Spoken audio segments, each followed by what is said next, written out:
Welcome friends, welcome to the channel again. Series का नाम है क्रैक द इंटरव्यू, आपको पता है। और इस बार अपन टॉपिक स्टार्ट करने वाले हैं लिंक लिस्ट, एक बहुत ही इंपॉर्टेंट टॉपिक डेटा स्ट्रक्चर का। इसको अलग अलग पार्ट्स में हमने डिवाइड किया हुआ है। अलग अलग पार्ट्स में अलग अलग कॉन्सेप्ट देखेंगे लिंक लिस्ट का। ये सीरीज़ जैसा कि आप जानते हैं, पहले थोड़ा बहुत कॉन्सेप्चुअलाइजेशन है इसमें, और फिर इसके बाद हमने कुछ कुछ इम्पोर्टेंट क्वेश्चंस लिए हैं जो कि आपके इंटरव्यू के दौरान आपसे पूछे जा सकते हैं। तो जिन लोग को कॉन्सेप्ट पता है वो डायरेक्ट क्वेश्चंस पे जंप कर सकते हैं, और जिन लोगों को नहीं पता है वो इस वीडियो को पूरा शुरू से लेके आखिरी तक देखेंगे, तो आपको कॉन्सेप्ट भी बिल्डअप होंगे और फिर आप उन सवालों को भी कर सकते हैं। तो चलिए स्टार्ट करते हैं पार्ट वन इसका। सो सबसे पहले अपन समझते हैं what is a link list. Link list क्या होती है? So it is a linear data structure. अब ये जो टर्म है लीनियर डेटा स्ट्रक्चर, ये बहुत इंपॉर्टेंट है। बार बार कभी भी पूछा जा सकता है आपसे कि लीनियर डेटा स्ट्रक्चर क्या होता है। सो लीनियर डेटा स्ट्रक्चर कुछ नहीं होता है। जैसे आप देख रहे हैं, ये एक नोड है, राइट। इसको नोड बोलते हैं लिंक लिस्ट में। एक पर्टिकुलर ये जो आपको बॉक्स दिख रहा है, इसको आप नोड बोलते हैं लिंक लिस्ट में। सो अगर आपको लिंक लिस्ट में मूव करना है एक नोड से दूसरे नोड पे, तो आप या तो अभी अब ये तो सिंगली लिंक लिस्ट है, अगर डबली लिंक लिस्ट भी होती तो मैक्स टू मैक्स आप या तो अपने सक्सेसर नोड पे जा पाते, या फिर आप अपने प्रेडिसेसर नोड पे जा पाते। तो इसीलिए इसको लीनियर डेटा स्ट्रक्चर बोला जाता है। आइदर आप फॉरवर्ड मूव कर सकते हो या फिर आप बैकवर्ड मूव कर सकते हो। अनलाइक ग्राफ अगर देखें, ग्राफ कुछ इस टाइप का होता है, राइट। सो इस ग्राफ में आप कैसे भी मूव कर सकते हो, ऊपर नीचे आगे पीछे कहीं पे भी। इस पर्टिकुलर नोड से जाने के कितने भी रास्ते हो सकते हैं, चार चार रास्ते हैं, लेकिन लीनियर डेटा स्ट्रक्चर में सिर्फ आइदर फॉरवर्ड और बैकवर्ड, और दैट टू उसको अगर स्पेसिफिकली बोलें तो आइदर आप अपने सक्सेसर नोड पे जा सकते हैं या फिर प्रीडिसेसर नोड पे। दैट्स व्हाई इसको कहते हैं अपन linear data structure, right. Now ये जो आप एक बॉक्स देख रहे हैं, इसको अपन बोलते हैं नोड। इसकी टर्मिनोलॉजी आपको पता होनी चाहिए, इसको नोड बोलते हैं। और इसमें एक बहुत ही इंपॉर्टेंट चीज़ होती है, ये जो आपको स्पेस दिख रही है, इसको कहते हैं अपन लिंक। और लिंक में एक्चुअली में कुछ नहीं होता है। जो अगला नोड होता है, जो कि ये है, इसका एड्रेस सेव होता है, जो कि इस नोड को बताता है कि अगला नोड किस एड्रेस पे है, राइट। सो सपोज अगर अपन बात करें कि जैसे मान लेते हैं कि इस पर्टिकुलर नोड का एड्रेस, सपोज इस पर्टिकुलर नोड का एड्रेस 100 है, इस पर्टिकुलर नोड का एड्रेस 200 है, इस पर्टिकुलर नोड का एड्रेस 300 है, और इस पर्टिकुलर नोड का एड्रेस मान लीजिए 4000 है, ऐसा मान लेते हैं। एड्रेस कुछ भी हो सकता है, राइट।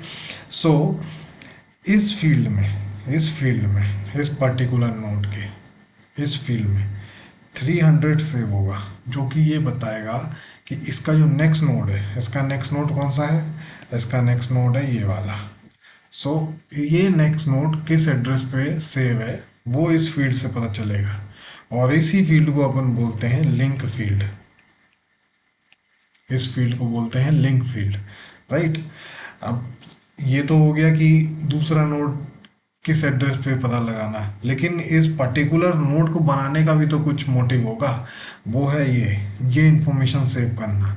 तो इस नोड में एक और फील्ड होती है जिसका नाम होता है इंफॉर्मेशन, और ये एक एक्चुअली में एक इंफॉर्मेशन कैरी करके चलती है। सो आप देख सकते हैं एक नोड में दो चीज़ें होती हैं, एक इंफॉर्मेशन और एक होती है आपकी लिंक फील्ड, राइट।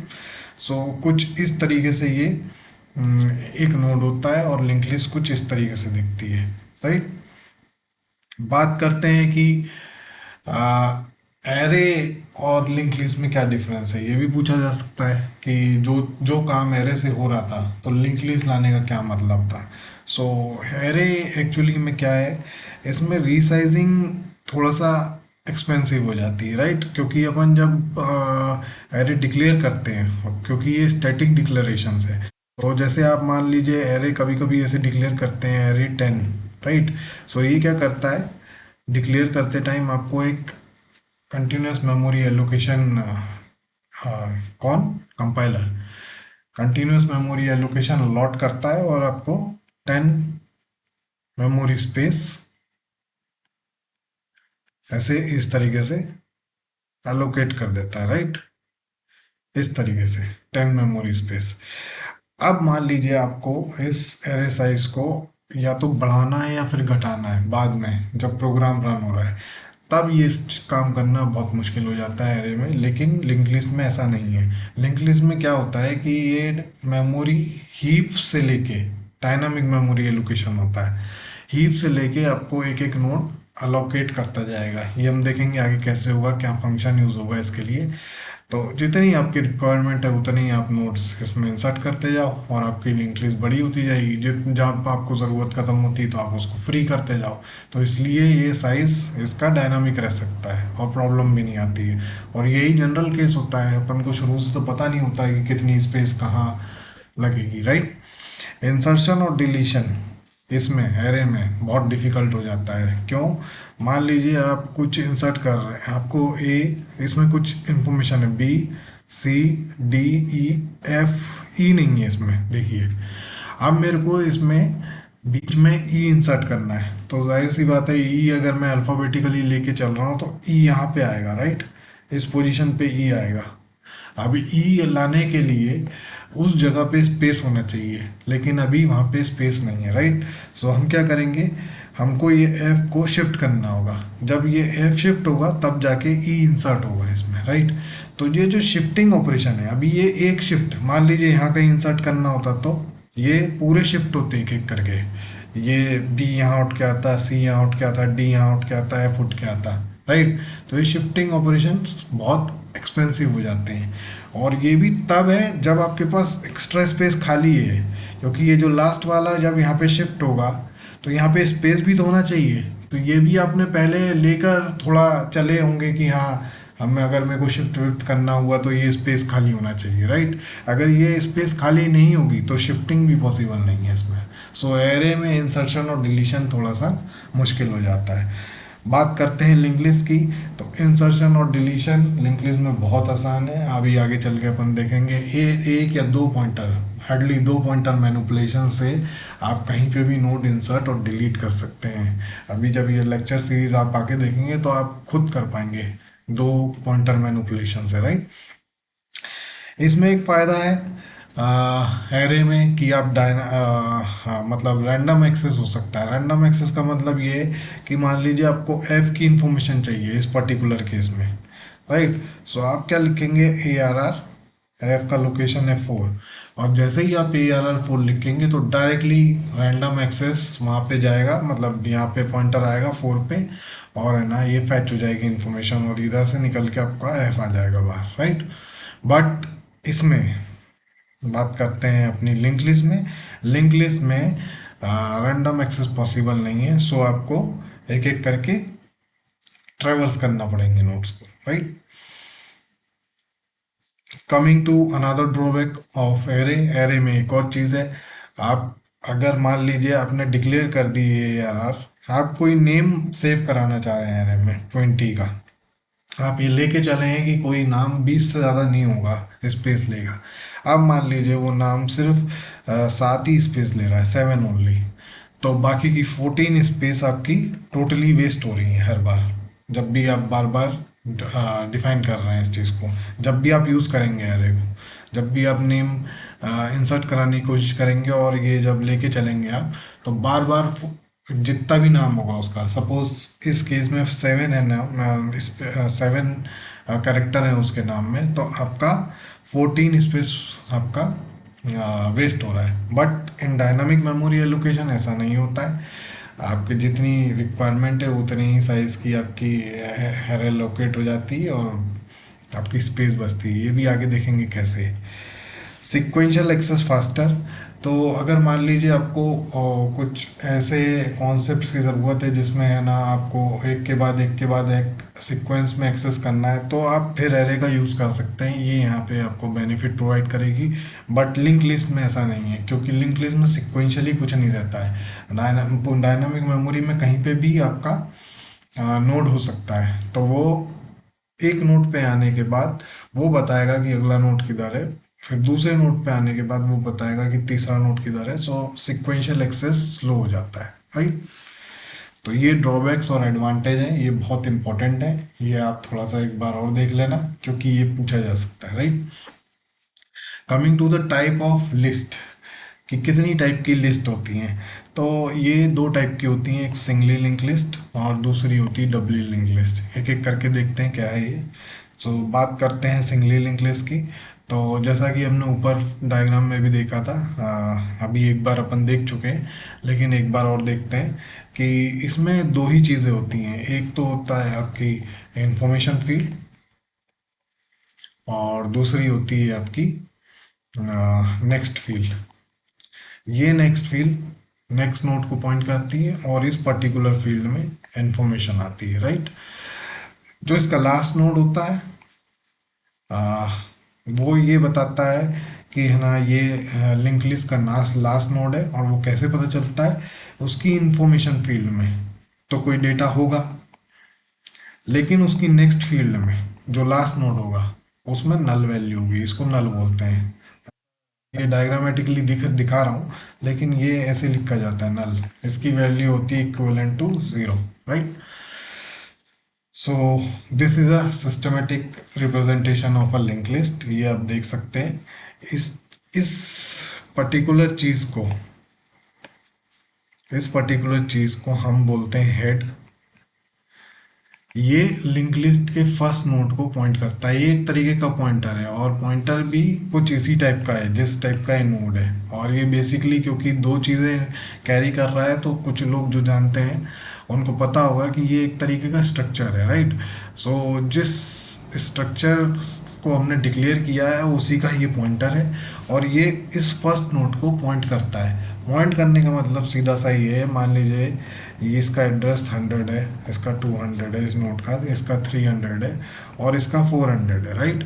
सो इस हेड में 100 सेव होगा, और ये बताएगा कि है ना इसका फर्स्ट नोड किधर से है। क्योंकि अगर आपको फर्स्ट नोड नहीं पता है आपकी लिंक लिस्ट में, मेमोरी तो बहुत बड़ी है, तो फिर आप पर्टिकुलरली अपने लिस्ट को नहीं ट्रेवर्स कर पाएंगे। लास्ट नोड तो पता है अपन को, ये नल है, लास्ट नोड तो पता है, लेकिन फर्स्ट नोड अगर आपको पता करना है तो वो हेड के थ्रू ही पता होगा। हेड के अलग अलग नाम हो सकते हैं, जैसा कि आप यहाँ देख रहे हैं कि ये पॉइंटर तो किसी भी नाम से डिक्लेयर कर सकते हैं ना। सो इसमें इन लोगों ने माई लिस्ट के नाम से डिक्लेयर किया हुआ है, बट जनरली उसको हम बोलते हैं हेड, राइट। सो इसमें आप देख सकते हैं एक इंफॉर्मेशन फील्ड है, कैरेक्टर फील्ड है, और एक आपका लिंक फील्ड है, राइट। बात करते हैं ऑपरेशंस की।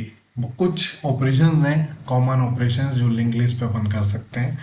ये है creating a node, inserting a node, deletion, searching, reversing. So इनमें से कुछ तो मैं आपको बताऊंगा, कुछ आप खुद देखेंगे, राइट। सो बात करते हैं क्रिएटिंग अ लिस्ट। लिस्ट कैसे बनाएंगे, राइट।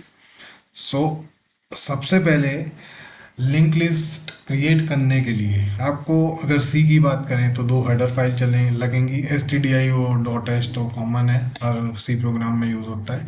ये जो है S T D L I B, ये मेमोरी एलोकेशन के लिए, डायनामिक मेमोरी एलोकेशन के लिए लाइब्रेरी इंपोर्ट करी हुई है हमने। और ये डायनामिक मेमोरी एलोकेशन क्या होता है अभी आपको पता चल जाएगा, राइट। सो जैसा कि हम जानते हैं कि हमको एक ऐसा नोड बनाना है जिसमें इसमें एक इंफॉर्मेशन फील्ड होगी, और मान लीजिए इस इंफॉर्मेशन फील्ड में मैं मान के चल रहा हूँ कि कोई नंबर आएगा, राइट। और ये होगी आपकी नेक्स्ट फील्ड जो कि दूसरे नोड को पॉइंट करेगी, राइट। सो इसको करने के लिए हमको एक स्ट्रक्चर बनाना पड़ेगा। स्ट्रक्चर कैसे बनाते हैं सी में, स्ट्रक्ट लिख के, स्ट्रक्ट, ये जो एक कीवर्ड है ये बताता है कंपाइलर को कि अब स्ट्रक्चर बनने वाला है, और ये जो नोड है ये नाम है इसका स्ट्रक्चर का, राइट। तो हम नोड बना रहे हैं, एक स्ट्रक्चर कीवर्ड है उसका, और उसमें दो चीज़ें होंगी। एक तो इंट डेटा, ये इंट से ये समझ में आ रहा है कि ये फील्ड जो है ये इंटीजर टाइप की होने वाली है, राइट। और ये जो है स्ट्रक्ट नोट स्टार नेक्स्ट, ये एक्चुअली में क्या है, ये एक पॉइंटर है, राइट। और सॉरी, ये एक इसको हटाता हूँ मैं, ये एक पॉइंटर है नेक्स्ट नाम का, और इसका जो डेटा टाइप है वो स्ट्रक्ट नोड है, राइट। ये पॉइंटर है, कैसे पता चल रहा है, इस साइन से, इसके आगे पॉइंटर लगा हुआ है, सो दैट्स वाई नेक्स्ट एक पॉइंटर है। और इसका जो डेटा टाइप है, पॉइंटर का डेटा टाइप है स्ट्रक्ट नोड, मतलब ये जो स्ट्रक्चर है उसी को कहीं रिफर कर रहा है, और वैसा ही हमको करना है, क्योंकि ये जो है ये आगे जाके अनादर एक सेम सिमिलर टाइप के स्ट्रक्चर को रिफर करने वाला है, राइट। सो इसकी जो डेटा टाइप होगी वो इसी के जैसी होगी, इस पर्टिकुलर नोड के जैसी ही इसकी, इसलिए हमने यहाँ पे स्ट्रक्ट नोड लिखा हुआ है, राइट। समझ में आया। अब बात करते हैं कि फंक्शन कैसे क्रिएट करेंगे एक न्यू नोड को बनाने के लिए। सो हम क्या कर रहे हैं यहाँ पे, इधर देखते हैं। सो हम क्या कर रहे हैं, एक न्यू नोड बनाना चाह रहे हैं जिसमें कुछ हम डेटा फील्ड डालेंगे, और फिर है ना उस वो नेक्स्ट पॉइंटर को मतलब उसकी जो नेक्स्ट फील्ड होगी उसमें भी कुछ डालेंगे। अगर पहले से लिंक लिस्ट है तो हम उसको उसमें कुछ एड्रेस डालेंगे, क्योंकि हम ये पहला नोड बना रहे हैं इसलिए हम उसमें नल डालेंगे। तो ये जो नीचे आपको डायग्राम दिख रहा है, ये हम ये कुछ डिफाइन करने वाले हैं इस कोड के थ्रू, राइट।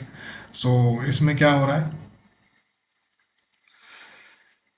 ये एक फंक्शन है, और फंक्शन क्या कर रहा है, इंट नम, ये इसका आर्ग्यूमेंट है। तो यहाँ पे कुछ वैल्यू आ रही है, और डेफिनेटली हम यहाँ पे वन लाना चाह रहे हैं, ये वन वन, तो ये कहीं ना कहीं मेन से कॉल होगा, और यहाँ पे आपका वन आएगा यहाँ पे, तो ये इंफॉर्मेशन फील्ड में कहीं आएगा, राइट।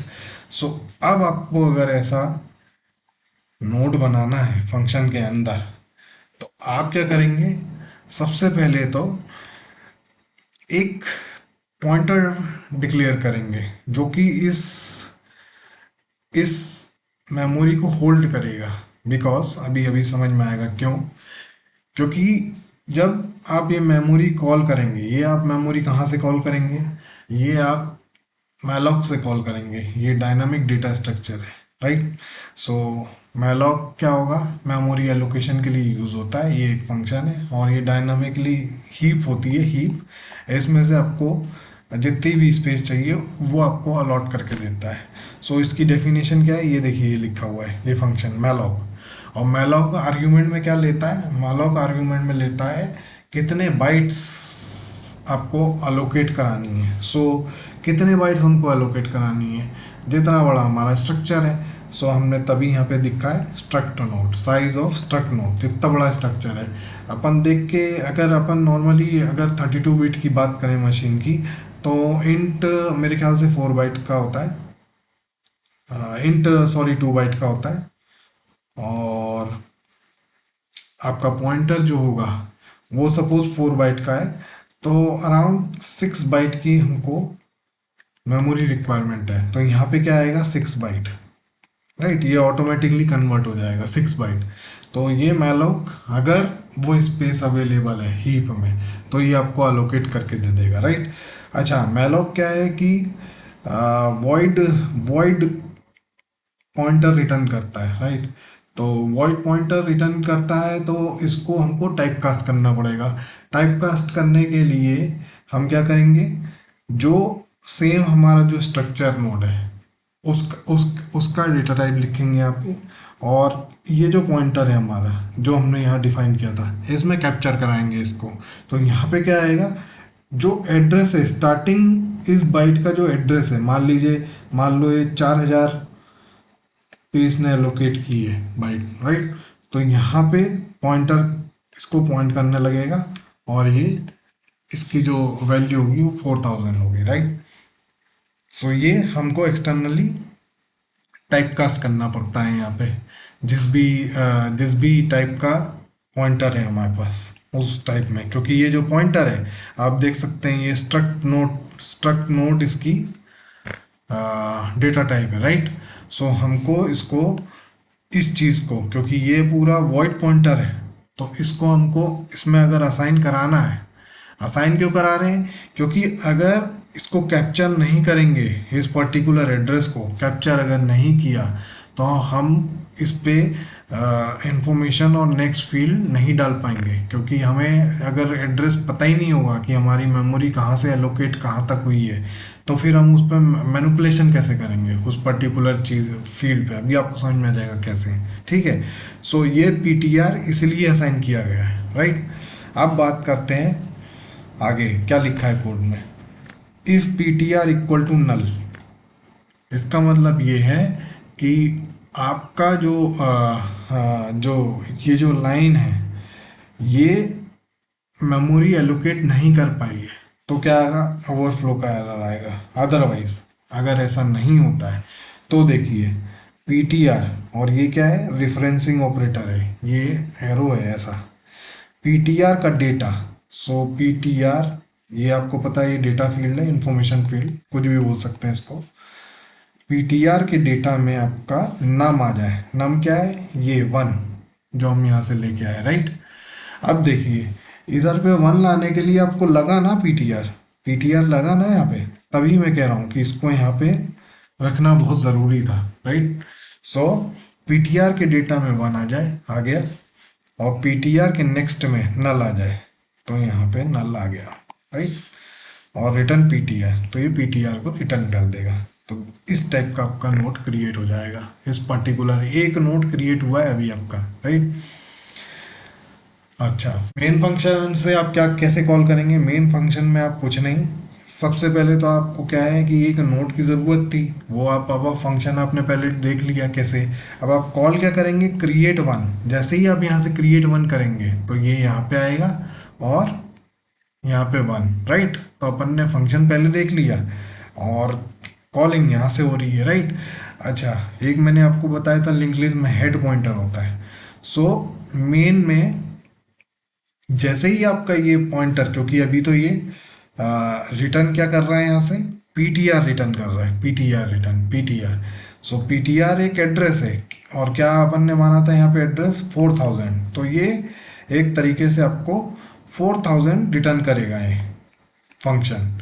और 4000 जैसे ही ये रिटर्न करेगा तो ये हेड कैप्चर कर लेगा, तो ये 4000 यहाँ आ जाएगा और ये इसको पॉइंट करने लगेगा, और ये फर्स्ट नोड बन जाएगा जिसमें डेटा इसमें वन आ जाएगा और यहाँ पे नल हो जाएगा। सो अगर ये तीनों कोड अगर अपन लिखते हैं, सॉरी हाँ, ये तीनों कोड अगर अपन लिखते हैं, क्रिएटिंग अ नोड यहाँ से लेके यहाँ तक, तो आपका ये चीज़ होएगी इसमें, ओके, राइट। सो अब आते हैं इंटरव्यू क्वेश्चन पे जिसका हमको इंतज़ार था। तो ये कुछ इंपॉर्टेंट इंटरव्यू क्वेश्चन हैं जो मैंने 2-3 बार देखे हैं। ये जनरली पूछते हैं कि कैसे आप सिंगली लिंक लिस्ट में नोड को डिफाइन करेंगे। सो ये क्वेश्चन उसी पे है, what is a correct way to define a node in a singly link list. So अभी अपन ने देखा था, एक एक करके ऑप्शन चेक करते हैं तो पता चल जाएगा कौन सा सही है। स्ट्रक्ट नोड, हाँ, स्ट्रक्चर डिफाइन किया और उसका नाम नोड दिया, राइट। इंटीजर डेटा, मतलब पहली फील्ड आपने डेटा की दी, राइट, बहुत बढ़िया, सब सही चल रहा है। नोड लिंक, सो यहाँ पे एक्चुअली में सिर्फ नोड नहीं आएगा, यहाँ पे एक और कीवर्ड आएगा जो कि अब मैंने अभी आपको बताया था। अगला ऑप्शन देखते हैं, तो ये गलत है, राइट। नोड डायरेक्ट बिना स्ट्रक्चर लिखे, ये कीवर्ड बिना लिख के इसको अगर आप कर रहे हैं तो ये भी गलत है, ये भी गलत है। इसकी बात करते हैं, स्ट्रक्ट नोड, बहुत सही, यहाँ पे स्ट्रक्ट नाम का एक कीवर्ड है और नोड सही है बिल्कुल। इंटीजर डेटा, ये भी सही है। स्ट्रक्ट नोड, राइट, ये भी सही है। और हमने क्या किया है, लिंक पॉइंटर डिफाइन किया है, तो ये लिंक पॉइंटर डिफाइन किया है, तो ये बिल्कुल सही तरीका है किसी स्ट्रक्चर को डिफाइन करने का, लिंक लिस्ट को, राइट। और चौथा स्ट्रक्ट नोड, यहाँ पे आप लिंक, ये तो बिल्कुल ही गलत हो गया, तो सही ऑप्शन आपका सी है, राइट। आइए दूसरा सवाल देखते हैं। सो यहाँ पे क्या दिया है, which of the following correctly create a node dynamically and access it from the main. So यहाँ पे एक स्ट्रक्चर की डेफिनेशन दी हुई है और मेन में एक क्वेश्चन मार्क दिया हुआ है यहाँ पे, और आपसे पूछा है कि डायनामिकली नोड को कैसे मेन में लिखेंगे ताकि है ना वो एलोकेट हो जाए मेमोरी, राइट। ये चार ऑप्शन दिए हुए हैं आपको। अभी अपन ने थोड़ी देर पहले देखा था इसको कैसे। सो आपको एक आपके पास एक स्ट्रक्चर है, यहाँ ये जो लाइन लिखी है उसके हिसाब से बता रहा हूँ मैं, जिसमें यहाँ पे डेटा फील्ड है और एक नेक्स्ट फील्ड है आपकी, राइट। और मेन से आपको कॉल करना है, तो जाहिर सी बात है सी है, तो सी में अपन मैलॉग यूज़ करेंगे, मेमोरी एलोकेशन लाइब्रेरी एक फंक्शन है, राइट। सो ये मैलॉग में हमको साइज चाहिए होगा उस पर्टिकुलर नोड का, ये जो नोड हमने डिक्लेयर किया है यहाँ पे, राइट। तो ये साइज ऑफ नोड ये भी सही लिखा है बिल्कुल। तो यहाँ पे बाइट्स आ जाएगा, जितने बाइट्स आपको चाहिए, 2 बाइट, 4 बाइट, 6 बाइट्स, 8 बाइट, जितने भी बाइट चाहिए आपको, राइट। और क्योंकि अपन ने अभी देखा था कि है ना मैलॉग क्या होता है, वॉइड पॉइंटर रिटर्न करता है, बट क्योंकि जो हमारा जो पॉइंटर है जो इसको कैप्चर करेगा इस पर्टिकुलर डायनामिक मेमोरी एलोकेशन को, वो एक सेम डेटा टाइप का, स्ट्रक्चर डेटा टाइप का एक पॉइंटर होना चाहिए। तो हाँ, ये नोड है और उस पॉइंटर का नाम इनने हेड दिया है, सो ये हेड है, राइट। तो ये भी सही है बिल्कुल। तो यहाँ पे आपको टाइप कास्टिंग करनी पड़ेगी सिमिलर स्ट्रक्चर नोट में, तो ये बिल्कुल सही है, ये आंसर बिल्कुल सही है। इसी तरीके से आप मेमोरी एलोकेट करेंगे। दूसरी बी का ऑप्शन की बात करें तो ये आपको दिख रहा है यहाँ तक सही है, लेकिन इसमें टाइप कास्ट यूज़ नहीं किया। न्यू नोट करके तो सी प्लस प्लस में करते हैं, सी की बात हो रही है यहाँ पे। और यहाँ पे भी आप देख सकते हैं फोर्थ में भी, यहाँ ये स्ट्रक्ट नोड हेड, यहाँ पे टाइप कास्टिंग यूज़ नहीं हुई है, तो ये भी आंसर नहीं है। सो ये करेक्ट आंसर है इसका। आइए बात करते हैं तीसरे क्वेश्चन की, ये लास्ट है इस पर्टिकुलर सेगमेंट में। जो हम पर्टिकुलरली इस पार्ट की बात करें तो, how do you assign value 10 to the data part of a newly created node. So आप एक न्यूली क्रिएटेड नोड है आपके पास, और इसमें आप वैल्यू 10 कैसे असाइन करेंगे। अभी अपन ने थोड़ी देर पहले 1 असाइन किया था, राइट। सो कहीं ना कहीं क्वेश्चन मार्क होगा यहाँ पे, राइट, और आपको इसमें से ऑप्शन चूज करने हैं। इसकी डेफिनेशन डिक्लेरेशन देख लेते हैं क्या है। स्ट्रक्ट नोड है, ये डेटा है, ये डेटा फील्ड है। स्ट्रक्ट नोड नेक्स्ट, ये नेक्स्ट फील्ड है, इसको नेक्स्ट फील्ड बोल रहे हैं लोग, राइट। इंटीजर मेन में आते हैं, इंट मेन में। ये देखिए मेमोरी मेमोरी डायनामिकली एलोकेट किया हुआ है हमने, बिल्कुल सही एलोकेट किया हुआ है। और इसको कैप्चर करेगा कौन, ये हेड, ये हेडर कैप्चर कर रहा है। कैप्चर करने का मतलब ये है कि इस पर्टिकुलर इससे दिखाता हूँ मैं, इस पर्टिकुलर नोड को, इस पर्टिकुलर नोड का जो एड्रेस होगा उसको हेड कैप्चर करेगा। और सिस्टमेटिकली अगर देखें तो एक पॉइंटर होगा आपके पास यहाँ पे, एक पॉइंटर होगा हेड नाम का, और उसमें 1000 सेव होगा, और ये इसको पॉइंट करने लगेगा, राइट। अब आपको ये बताना है कि इसमें 10 कैसे डालेंगे, आप इस पोजीशन पे 10 कैसे डालेंगे। अभी यहाँ पे कुछ नहीं है, खाली है अभी यहाँ पे, राइट। अब इस पोजीशन पे आप 10 कैसे डालेंगे, तो देखिए ये तो सीधा सीधा तरीका है 10 डालने का। हेड, हेड के डेटा फील्ड में आके 10 डाल दो, ठीक है। सो ये रेफरेंस करने का तरीका है, राइट। हेड डॉट डेटा, तो हेड एक्चुअली में ये मेंबर ऑपरेटर है, तो ये तो गलत है, ये नहीं हो सकता। लेकिन अगर अपन ने हेड को डी रेफरेंस करा दिया, डी रेफरेंस का मतलब ये हेड अभी 1000 को पॉइंट कर रहा है यहाँ पे, लेकिन अगर आपने इसमें पॉइंटर ये लगा दिया डी रेफरेंसिंग ऑपरेटर, सो ये अब इस पोजीशन पे आ गया है। आप इसको इस तरीके से समझिए कि जब हम सिंपल हेड की बात कर रहे हैं तो एक आदमी यहाँ खड़ा है, बाहर से खड़ा होकर देख रहा है पूरे घर को, राइट। लेकिन जैसे ही हमने उसको चाबी दी, चाबी का मतलब है ये डी रेफरेंसिंग ऑपरेटर स्टार, एक मिनट, स्टार पॉइंटर के कॉन्सेप्ट में आप मैंने आपको ये बताया था, पॉइंटर की जब सीरीज अपलोड होगी तो आप देखिएगा।